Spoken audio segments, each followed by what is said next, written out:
Okay, तो यह है आरबीआई गवर्नर साहब की तरफ से क्रेडिट पॉलिसी, और क्रेडिट पॉलिसी बिल्कुल उम्मीद के मुताबिक रही है, जहां आधा % की ब्याज दरों में बढ़ोतरी होती हुई दिख रही है।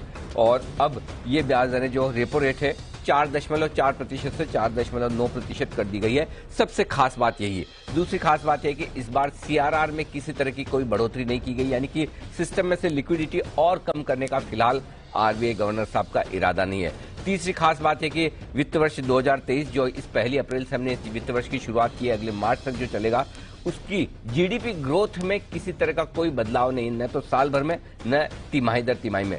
7.2% की जो जीडीपी ग्रोथ का आंकड़ा था वही जस का तस मेंटेन रखा है। लेकिन पॉलिसी में जो कुछ भी अगर खराब और चिंता की बात है तो वो है महंगाई, और महंगाई की चिंता आरबीआई गवर्नर को दोनों फ्रंट पर है, ग्लोबल महंगाई की भी और साथ ही साथ लोकल खाने पीने की चीजों की महंगाई की भी। फूड इन्फ्लेशन अभी भी ऊपर है और आरबीआई गवर्नर साहब के एक्सेप्ट करने के दायरे से बाहर है।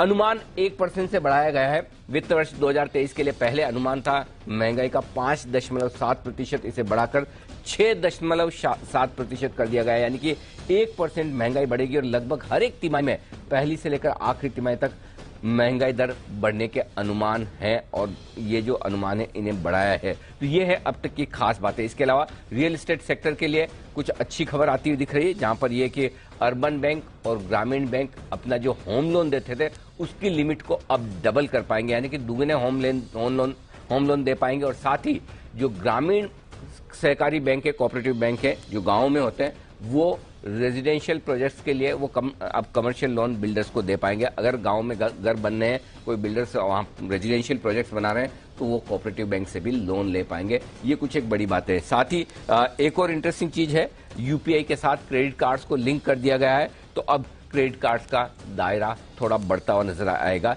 ये सारा का सारा एक्शन है। आइए